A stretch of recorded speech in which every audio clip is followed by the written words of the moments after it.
how will these two legends be viewed now that this is like, I guess, a one-sided bickering match? Makes Michael even larger than life, makes him even greater. And Scottie will always be remembered as a great player here, but he'll also always be remembered as the guy that sat out 1.8 seconds because he didn't like the play, had a migraine, whether I don't have those, thank God. I can't tell you how sick he was, but when Michael had the flu game, that was the worst thing that ever happened to Scottie because Scottie couldn't answer the bell against the Pistons. Mike dropped 37. Yep. I once had the flu. David Kaplan, ladies and gentlemen. Right, Keyshawn, Cap. JWill and Max. No Thanks. Matt Nagy questions. No, not today. No, yeah, well, How's he doing, by the way? No, I'm just kidding. Yeah, right. Well, yeah, exactly. While we have you. Hopefully he's recovering well. Yes, absolutely. Best wishes to Matt Nagy, who had COVID, and hopefully he's feeling better and everything's okay. Yes. You never mind. Stop. Well, I mean, because we have already been ad nauseum over, Yes.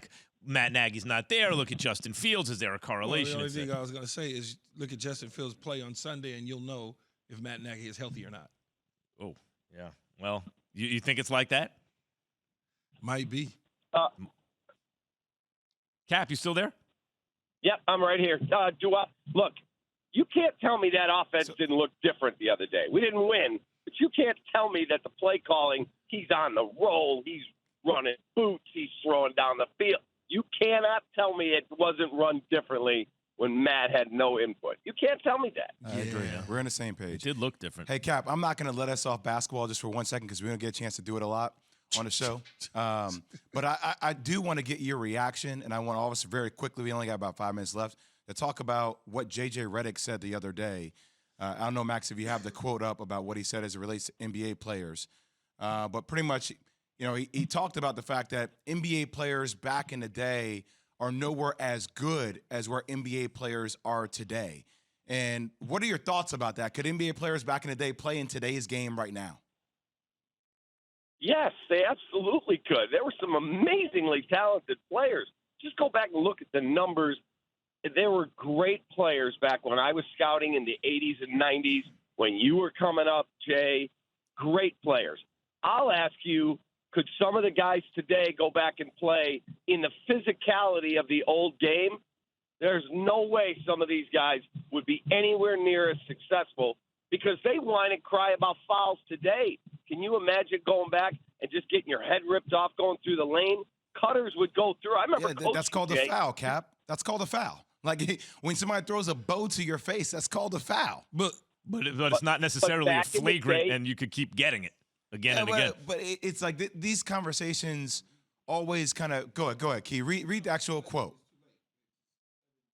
Screwing it up. Well, anyway, it's like, players today are exponentially better than what players were back then. Like, I agree with JJ. I've been saying this for 10 years.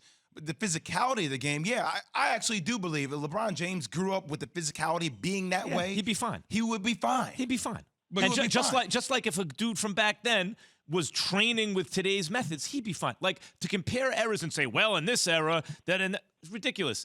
In the one sport that we measure objectively, track and field, we prove that athletes keep getting better. There's no disputing it. They run faster. They jump higher.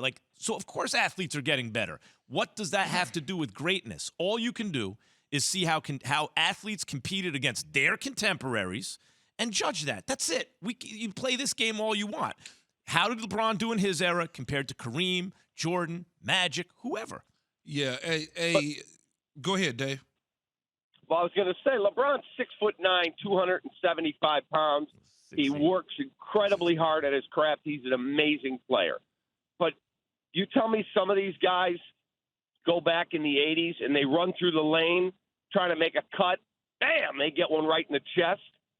These guys maybe they would eventually adapt, but the players of today, it'd be a harder thing to adapt to the physicality of the game, trying to get your shot off, as opposed to putting Michael or Charles or some of these guys into today's game. As Max said, you give them all the training advantages of today, those guys would be fine. Well, here's what JJ Redick actually said. Our new colleague here at ESPN, host of the Old Man 3 podcast, said this. One of my favorite things that any player has ever said is when Austin Rivers said if he played against Bob Cousy, he would be a Hall of Famer because he is not wrong. Here's the one thing. Here's my issue with the old timers when they blank on us, saying we couldn't play in their era. I would say this. I don't think this is a hot take. Most NBA players in today's era could play in any era in the NBA. But not vice versa. But because he's saying most of those guys couldn't play today. He is, of course, right. If you just picked someone out of the 1960s and dropped him today, he'd be destroyed.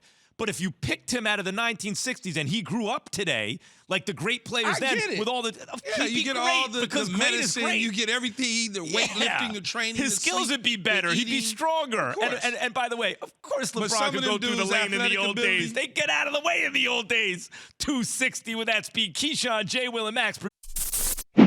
Thanks for watching ESPN on YouTube. For live streaming sports and premium content, subscribe to ESPN Plus right now.